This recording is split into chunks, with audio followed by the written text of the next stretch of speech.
Hello बच्चों, आप सभी का सुपर कंसेप्ट क्लासेस में स्वागत है। और आज की इस वीडियो में आप लोगों को क्लास 11th केमिस्ट्री का वेरी इंपॉर्टेंट एमसीक्यू क्वेश्चंस कराने वाला हूं, जो आपके एग्जाम में डायरेक्ट पूछा जाएगा। और यहां पर मैं आपको जो क्वेश्चंस कराऊंगा ना, हर एक क्वेश्चंस को यहां पर मैं आपको ट्रिक से कराऊंगा। मतलब आपको कुछ भी रटना नहीं है, कुछ भी पढ़ना नहीं है, बस केवल इस वीडियो को देख लीजिए। और यहाँ पर मैं आपको जो क्वेश्चन कराऊंगा ये आपके एग्जाम में पक्का आएगा और आप लोग बना कर भी घर आएंगे। देखो, आपका केमिस्ट्री में एक टॉपिक है जिसका नाम है आपका lone pair and bond pair. Topic का नाम क्या है? Lone pair and bond pair. और यहां पर मैं आपको बताऊंगा कि आप लोग लॉन पेयर और बॉन्ड पेयर को ट्रिक के माध्यम से किस प्रकार से निकालेंगे। बहुत ही सिंपल होने वाला है भाई, बहुत ही सिंपल होने वाला है। और अगर आप लोग लॉन पेयर को अगर सीख जाते हैं ना, अगर आप लोग लॉन पेयर को सीख जाते हैं तो यहां से आप लोग बता सकते हैं, जैसे कि क्वेश्चन आता है कि कोई भी आपको कंपाउंड दे देगा, बोलेगा कि उसका शेप क्या है, उसका जियोमेट्री क्या है, ये क्वेश्चन आ सकता है। या फिर पूछा जाएगा हाइब्रिडाइजेशन, हाइब्रिडाइजेशन से भी क्वेश्चन आते हैं। तो अगर आप लॉन पेयर जानते हो तो आप जियोमेट्री, शेप और ये जो हाइब्रिडाइजेशन वाला क्वेश्चन है आप आंख मूंद के बनाओगे, टेंशन आपको नहीं लेना है। लेकिन देख लो, ये जो लॉन पेयर है ना, लॉन पेयर निकालने के लिए आपको दो चीज आना चाहिए। एक तो आपका किसी भी एलिमेंट का वैलेंस इलेक्ट्रॉन आना चाहिए और दूसरा आना चाहिए आपको वैलेंसी। अगर ये दो चीज आता है ना, तभी आप लोग लॉन पेयर निकाल सकते हो, बना सकते हो, नहीं तो आप नहीं कर पाओगे। तो भाई ये जो वैलेंस इलेक्ट्रॉन है या फिर ये जो वैलेंसी है, अगर आपको नॉलेज है तो अच्छी बात है। और अगर आप इसके बारे में नहीं जानते हैं तो टेंशन नहीं लो, बस आप 10 मिनट का समय दे दो। आप इस वीडियो के डिस्क्रिप्शन बॉक्स में चले जाओ, मैंने एक ट्रिक के माध्यम से बताया है कि किसी भी एलिमेंट का, पूरे पीरियोडिक टेबल में से किसी भी एलिमेंट का आप वैलेंस इलेक्ट्रॉन और वैलेंसी किस प्रकार से फाइंड करोगे। ठीक है, तो बस आपको 10 मिनट का समय देना है। और देखो, अभी हम लोग क्लास 11th में है, ठीक है, और क्लास 11th में हमारे पास बहुत ही कम समय बचा है। कल एग्जाम है, मतलब समय है ही नहीं, तो अच्छे से तैयारी नहीं हो पा रहा है। लेकिन अगर आप लोग क्लास 12th में धाकड़ वाला अगर तैयारी करना चाहते हो ना, तो आप लोग हमारे साथ बने रहो। पक्का बता रहा हूं भाई, बहुत मजा आएगा पढ़ने में और बहुत ही बेहतरीन तरीके से लाइव में आपको पढ़ाऊंगा, एकदम आपको टेंशन नहीं लेना है। चलो शुरू करते हैं, देखते हैं कि किस प्रकार से आप लोग यहाँ पर लॉन पेयर और बॉन्ड पेयर को निकालोगे। हमारे पास जो पहला क्वेश्चन है, देखो यहाँ पर NH3 दिया हुआ है। क्या दिया हुआ है? NH3। इसका हमें क्या करना है भाई? लॉन पेयर निकालना है। तो लॉन पेयर निकालना है, लॉन पेयर को शॉर्टकट में हम लोग यहाँ पर LP अभी बोल दे रहे हैं, कोई दिक्कत नहीं है, बात समझ में आ रहा है। तो जो भी आपको यहाँ पर दिया रहेगा ना, आपको उसमें देखना है, सबसे पहले आपको ढूंढना है सेंट्रल एटम। क्या ढूंढना है भाई? सेंट्रल एटम, कि कौन वाला आपका सेंट्रल एटम होगा। अब सर आप क्या बोल रहे हो? सर आप बोल रहे ट्रिक से बताएंगे, सेंट्रल एटम बोल के हमें काहे कंफ्यूज कर रहे हो? ध्यान से सुनो, देखो यहाँ पर आप देखो ना क्या है, देखो NK2 है तो N हमारा 1 ठो है और H है तो H हमारा 3 ठो है। देखो N 1 ठो है और H 3 ठो है, तो कौन वाला कम है और कौन वाला बेसी है आप बता दो। देखो N हमारा कम है और H हमारा यहाँ पर बेसी है, यानी कि ज्यादा है। तो जो कम रहेगा वही सेंट्रल एटम होगा, जो कम रहेगा ना वही क्या होगा? सेंट्रल एटम होगा। तो ये हो गया हमारा सेंट्रल एटम, ये हो गया सेंट्रल एटम। मतलब जो भाई कम रहेगा हमारा वही क्या होगा? सेंट्रल एटम होगा। तो जो सेंट्रल एटम होगा ना, जो सेंट्रल एटम होगा उसका आपको देखना है वैलेंस इलेक्ट्रॉन। क्या देखना है? जो सेंट्रल एटम होगा उसका आप देखो वैलेंस इलेक्ट्रॉन। जो सेंट्रल एटम होगा, यहां पर मैं लिख देता हूं, देख लो, मैं CA लिख देता हूं शॉर्टकट में। मतलब जो सेंट्रल एटम होगा ना, जो सेंट्रल एटम होगा उसका आपको क्या देखना है? तो उसका देखना है आपको वैलेंस इलेक्ट्रॉन, उसका आपको वैलेंस इलेक्ट्रॉन देखना है।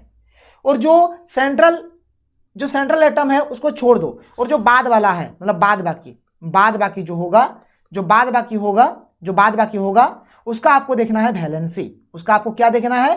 वैलेंसी देखना है। बस ये चीज आप माइंड में रखो, आप बना दोगे। तो भाई यहाँ पर हमारे पास दो चीज है, यहाँ पर हमारे पास दो चीज है। एक तो हमारा यहाँ पर N है और एक हमारा H है। और देखो ये जो N है ना, ये हमारा सेंट्रल एटम है। तो इस N का क्या करो आप? वैलेंस इलेक्ट्रॉन देखो, इसका वैलेंस इलेक्ट्रॉन कितना होता है? तो भाई इसका वैलेंस इलेक्ट्रॉन 5 होता है। इसका वैलेंस इलेक्ट्रॉन कितना होता है? 5 होता है। सर कैसे निकाले? तो देखो नाइट्रोजन का परमाणु संख्या हमारा कितना होता है भाई? 7 होता है कि नहीं होता है? इसको अगर तोड़ेंगे, मतलब इसका इलेक्ट्रॉनिक कन्फिगरेशन करेंगे, विन्यास करेंगे, इलेक्ट्रॉनिक विन्यास करेंगे, तो ये 2 होगा और 5 होगा। तो बाहर घर में कितना है? 5 है, इसीलिए इसका वैलेंस इलेक्ट्रॉन कितना होता है? 5 होता है। और मैंने बोल ही दिया आपको कि अगर आपको वैलेंसी या फिर वैलेंस इलेक्ट्रॉन के बारे में अगर आपको कुछ भी नहीं पता है ना, तो आप इस वीडियो को डिस्क्रिप्शन बॉक्स में थोड़ा सा टाइम दे दो, वहां पर मैंने वीडियो का लिंक दे दिया है, वहां पर जाकर आप देख लो ना, आपके लिए बल्ले बल्ले हो जाएगा। यहाँ तक तो बात क्लियर हो रहा है। चलो भाई वैलेंस इलेक्ट्रॉन हमने निकाल लिया। अब ये जो H है, जो बाद बाकी जो बच जाता है, ये सबका हमें वैलेंसी देखना होता है, चाहे 1 ठो रहे चाहे 10 ठो रहे, ये सबका वैलेंसी देखो। तो H का वैलेंसी कितना होता है भाई? 1 होता है। H का वैलेंसी कितना होता है? 1 होता है। कोई दिक्कत कोई प्रॉब्लम नहीं है। अब करना क्या है, देखो फॉर्मूला क्या होता है। तो देखो यहाँ पर n यहाँ पर n के टो है भाई, n हमारा एक ही टो है। देखो n के टो है तो n हमारा एक ही टो है, n के टो है एक ही टो है ना। तो इस 1 को और इस 5 को गुना कर दो, तो 1 गुना 5 करेंगे तो कितना होगा? 5 ही होगा। ठीक है, माने n का, अब बात को समझो, अच्छे से समझो। देखो इसका हमें क्या देखना है, इसका हमें वैलेंस इलेक्ट्रॉन देखना है। तो n का वैलेंस इलेक्ट्रॉन 5 होता है, 5 हमने लिखा, और n का संख्या के टो है तो 1 टो है, तो 1 गुना 5 करो तो 5 हो गया। उसी प्रकार से H का वैलेंसी कितना होता है? तो 1 होता है, हम लोग यहाँ पर 1 लिख दिए हैं, और H यहाँ पर 3 टो है, तो गुना करो, 3 1 3, देखो 3 1 3 हो गया, 3 1 3 हो गया। ऐसे कर देना है, ऐसे कर देना, जो रहेगा आप ऐसे कर दोगे, ऐसे 2 ही वाला रहेगा भाई, टेंशन मत लो। 1 to part 2 to part, 1 part 2 part, एक हमारा रहेगा सेंट्रल एटम और एक रहेगा बाद बाकी। ठीक है, तो ऐसे कर देना है, एक बीच में माइनस देना है, और हर बार कोई भी क्वेश्चन रहे माइनस देना है और आपको 2 से भागा देना है। कोई भी क्वेश्चन रहे बीच में -2 और 2 से भागा दो, बीच में -2 2 से भागा दो, बस कहानी खत्म, आपका निकल गया, कुछ नहीं है। देखो 5 में 3 गया तो 2, और ये हो गया आपका 2, तो 2 में 2 गया तो खत्म। कितना बचा? 1 बचा। एक है आंसर, बिल्कुल है। ऐसे बनाने हैं। देखो यहाँ पर रटना नहीं है भाई, किसका आप रट के रख लो 4 होता है, ऐसा नहीं है। बनाने का तरीका जान लो, आप कोई सा भी बना सकते हो। चलो आगे आते हैं, अगला वाला क्वेश्चन देख लेते हैं। देखो हमारे पास अगला क्वेश्चन क्या है, देखो यहाँ पर हमें नंबर ऑफ इलेक्ट्रॉन पेयर्स निकालने के लिए बोला गया है। इलेक्ट्रॉन पेयर्स, ठीक है। देखो इलेक्ट्रॉन पेयर्स को ही हम लोग एक्चुअली में बोला जाता है, इसको ही हम लोग बॉन्ड पेयर्स भी बोलते हैं। क्या बोलते हैं भाई? इसी को हम लोग बॉन्ड पेयर्स भी बोलते हैं। अब एक बात यहाँ पर ध्यान सुनो, अभी मैंने आपको बॉन्ड पेयर्स के बारे में नहीं बताया। मान के चलो सपोज दैट अभी थोड़ा देर के लिए मान लो यहाँ पर इलेक्ट्रॉन नहीं लिखा हुआ रहता, यहाँ पर इलेक्ट्रॉन लिखा हुआ नहीं रहता, मान के चलो कि यहाँ पर आपका लिखा हुआ रहता लॉन पेयर्स। क्या लिखा हुआ रहता? Lawn pairs. यानी अगर आपको बोल देता क्वेश्चन में कि PCl5 का क्या करो आप? लॉन पेयर्स निकालो। क्या निकालो? लॉन पेयर्स निकालो। तो भाई आप कैसे निकालते? पहले चलो भाई हम लोग लॉन पेयर्स को ही हम लोग क्लियर कर लेते हैं। ये हो गया P, ये हो गया Cl5। अभी मैंने क्या बोला आपको? अभी मैंने आपको ये चीज़ बोला कि भाई जो हमारा कम संख्या में रहेगा, जैसे ये कम संख्या में, देखो P हमारा 1 ठो है, Cl हमारा 5 ठो है, P 1 ठो है, Cl 5 ठो है, यानी P हमारा कम है और Cl हमारा बेसी है। तो जो कम रहेगा वो हमारा कहलाता है सेंट्रल एटम। वो क्या कहलाता है भाई? Central atom. और जो सेंट्रल एटम होता है, उसका हम लोग क्या करते हैं? तो उसका हम लोग वैलेंसी इलेक्ट्रॉन को देखते हैं। उसका हम लोग क्या करते हैं? वैलेंसी इलेक्ट्रॉन को देखते हैं। और P का वैलेंसी इलेक्ट्रॉन 5 होता है। P का वैलेंसी इलेक्ट्रॉन कितना होता है? 5 होता है। देखो वैलेंसी इलेक्ट्रॉन और वैलेंसी में कुछ भी प्रॉब्लम हो रहा है तो आप डिस्क्रिप्शन बॉक्स में जाके उस वीडियो को पक्का देख लो एक बार। ये तो चीज़ क्लियर हो गया। चलो इसका हमने वैलेंसी इलेक्ट्रॉन लिख दिया। अब ये तो Cl जो बचता है उसका हम लोग क्या करते हैं भाई? उसका हम लोग वैलेंसी लिखते हैं। तो Cl का वैलेंसी हमारा 1 होता है। वैलेंसी इलेक्ट्रॉन नीचे वाले डिस्क्रिप्शन बॉक्स में वीडियो में आपको मिल जाएगा। अब देखो भाई यहाँ पर हमें लॉन पेयर निकालना है। तो लॉन पेयर निकालने के लिए सबसे पहले आपको क्या करना पड़ेगा?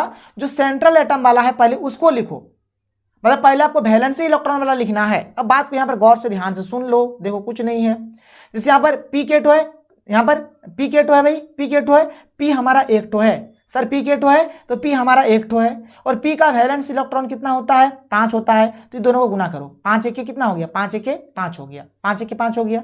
फिर एक माइनस आता है, अब ये देखो Cl के टो है, 5 टो है, और Cl का वैलेंसी कितना होता है? 1 होता है। तो ये दोनों को गुना कर दो, मतलब आपको ये दोनों को गुना करना है और ये दोनों को गुना करना है, और माइनस करके बटा में 2 लिख देना है।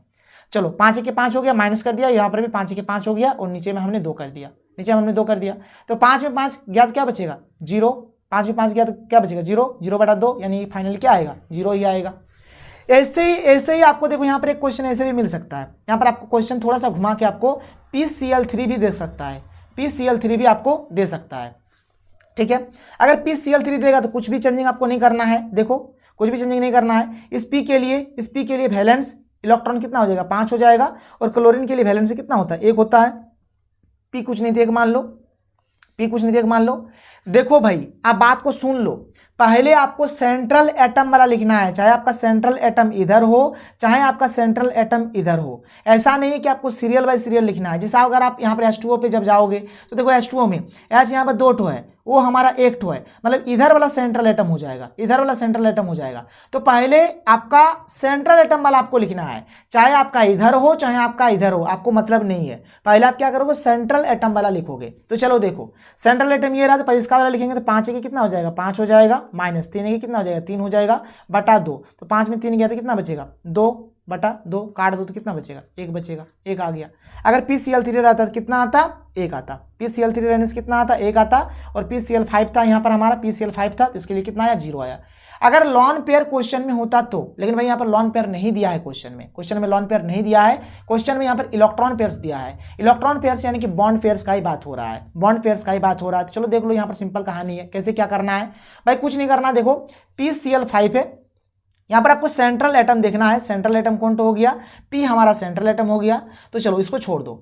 अब इस P के साथ यहाँ पर बाद बाकी जो है क्या है, तो Cl है, तो K2Cl जुड़ा हुआ है, 5 जुड़ा हुआ है ना, 5 जुड़ा हुआ है। इसीलिए इसका जो बॉन्ड पेयर होगा, इसीलिए इसका जो बॉन्ड पेयर होगा यानी BP बॉन्ड पेयर जो होगा वो कितना हो जाएगा, 5 हो जाएगा।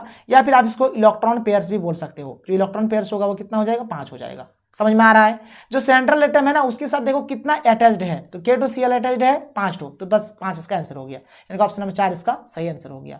ऐसे करोगे आप। चलो आगे देखते हैं। अगर हम लोग यहाँ पर H2O का निकालेंगे, किसका निकालेंगे, H2O। अब आप यहाँ पर गौर से देखो, अब यहाँ पर गौर से देखो, ये भाई कम है, मतलब H 2 ठो है, O 1 ठो है, मतलब अभी हमारा इधर वाला सेंट्रल एटम हो गया, ये हमारा सेंट्रल एटम हो गया। और जो सेंट्रल एटम होगा उसका हमें वैलेंस इलेक्ट्रॉन देखना है, उसका हमें वैलेंस इलेक्ट्रॉन देखना है। तो O का वैलेंस इलेक्ट्रॉन होता है हमारा 6 होता है, और ये H जो बाद बाकी जो बचता है उसका हम लोग वैलेंसी देखते हैं, उसका हम लोग वैलेंसी देखते हैं, तो इसका वैलेंसी होता है 1। तो बस कुछ नहीं करो, आप बना दो, आप बना दो। सबसे पहले क्या करना है, सबसे पहले आपको वैलेंस इलेक्ट्रॉन वाला लिखना है। तो O हमारा 1 ठो है, तो 1 गुना 6, तो आप 6 लिखो, और ये होगी फिर बाद बाकी लिख दो, तो 2 1 2, ये 2 1 2 हो गया, माइनस दे दिया और नीचे भी 2, तो 6 में 2 गया तो 4, 4 बटा 2, 2 1 2, 2 2 4, यानी कितना आ गया, 2 आ गया। कितना आ गया, 2 आ गया। ऑप्शन नंबर 2 इसका करेक्ट आंसर हो गया। ऐसे बनाओगे ना भाई, सब हर एक क्वेश्चन आप बना लोगे, हर एक क्वेश्चन बना लोगे, कोई दिक्कत कोई प्रॉब्लम नहीं होगा, आप बना लोगे। वैलेंस और वैलेंस से आप थोड़ा सा देख लेना, अगर आपको कहीं पर भी प्रॉब्लम होता है तो आप बना लोगे। मतलब आपको कुछ भी करने का जरूरत नहीं है, जो भी क्वेश्चन रहेगा। जैसे अगर इस क्वेश्चन का बात करें, देखो Cl कम है, तो ये हो गया सेंट्रल एटम, ये हो गया सेंट्रल एटम, मतलब इसका आपको वैलेंस इलेक्ट्रॉन देखना है, इसका वैलेंस इलेक्ट्रॉन देखना है, इसका वैलेंसी देखना है। इसमें देखो क्या है, SF4 है, तो S कम है, मतलब ये इसका देखना है वैलेंस इलेक्ट्रॉन, इसका देखना है वैलेंसी। ठीक है, ये देखो ये कम है, तो जो कम रहेगा उसका आप देखो वैलेंस इलेक्ट्रॉन, और जो आपका ज़्यादा रहेगा उसका आप देखो वैलेंसी। बस कहानी खत्म, बना लोगे। तो ये सारे क्वेश्चन आप कर लेने भाई, आप कर लेना, कोई सा भी क्वेश्चन आए आप बना लोगे। अब खाली आप वैलेंस और वैलेंस इलेक्ट्रॉन थोड़ा सा कर लो, जो मैंने डिस्क्रिप्शन बॉक्स में लिंक दे दिया है, तो ये तो चीज़ क्लियर हो जाता है। तो इसको आप एकदम अच्छे से कर लो, क्योंकि अगला वीडियो हमारा हाइब्रिडाइजेशन का आएगा, जहाँ पर हम लोग लॉन पेयर से ही सारा काम करेंगे, लॉन पेयर से ही सारा काम करेंगे। अगला वीडियो बहुत ही जल्द मैं दे रहा हूँ आप लोगों को। उसके बाद देखो, अगर बॉन्ड पेयर का बात करें भाई, बॉन्ड पेयर में टेंशन आपको लेना ही नहीं है, बहुत ही सिंपल होता है। जैसे देखो यहाँ पर SO2 है, SO2 है, मैंने क्या बोला भाई, जिसका संख्या कम होगा वह सेंट्रल एटम कहलाएगा। तो यहाँ पर S 1 ठो है, O 2 ठो है, तो S कम है, मतलब ये हो गया हमारा सेंट्रल एटम, ये हो गया सेंट्रल एटम। और ये जो सेंट्रल एटम है, ये सेंट्रल एटम जो है ये कितने मतलब और एलिमेंट से मतलब जुड़ा हुआ है, मतलब S के साथ S हो गया सेंट्रल एटम, और इसके साथ देखो क्या है, OK2 है, 2 ठो है, OK2 है, 2 ठो है, इसलिए इसका हमारा बॉन्डिंग पेयर कितना हो जाएगा, 2 हो जाएगा। इसका बॉन्डिंग पेयर कितना हो जाएगा, 2 हो जाएगा। बात क्लियर, बात समझ में आ रहा है आपको, बात समझ में आ रहा है, ठीक है। अब देखो यहाँ पे, फिर आपको समझ में आएगा, अच्छे से देख लो ना। पहले आप इसको देखो, H2O को देखो, देखो H2O ये कम है भाई, मतलब ये हो गया सेंट्रल एटम, और इसके साथ कितना H जुड़ा हुआ है, 2 ठो H जुड़ा हुआ है, तो 2 हो गया इसका आंसर। अब देखो भाई यहाँ पर O3 है, मतलब यहाँ पर O 3 ठो है, तो जाहिर सी बात है 3 ठो है ना, तो 3 ठो में से किसी को तो 1 ठो को हमें सेंट्रल एटम बनाना पड़ेगा, किसी भी 1 ठो को हमें सेंट्रल एटम बनाना पड़ेगा। इसको बनाओ, तीनों हमारा वही है। तो अगर एक को सेंट्रल एटम बना देते हैं तो बाद में क्या बचता है, 2 ठो बचता है, तो 2 हो जाएगा इसका भी आंसर। कितना सिंपल है, देख लो। आगे चलो, आगे देखो, यहाँ पर देखो और क्वेश्चन है। सेंट्रल एटम S हो गया, इसके साथ F जुड़ा हुआ है 4 ठो, तो 4 हो गया इसका आंसर। देखो यहाँ पर सेंट्रल एटम Cl हो गया, इसके साथ F जुड़ा हुआ है, 3 ठो जुड़ा हुआ है, 3 हो गया इसका आंसर। यहाँ पर सेंट्रल एटम कौन वाला हो गया, N हो गया, H जुड़ा हुआ है 3 ठो, तो इसका 3 हो गया आंसर। यहाँ पर देखो BR F5 है, BR कम कौन है, BR है, सेंट्रल एटम हो गया, इसके साथ F क्या जुड़ा हुआ है, 5, तो 5 हो गया इसका आंसर। तो भाई ऐसे आपको बनाने हैं, ऐसे आपको क्वेश्चंस को बनाने हैं, तो ऐसे आप बनाओगे, कहीं पर भी आप नहीं फंसोगे।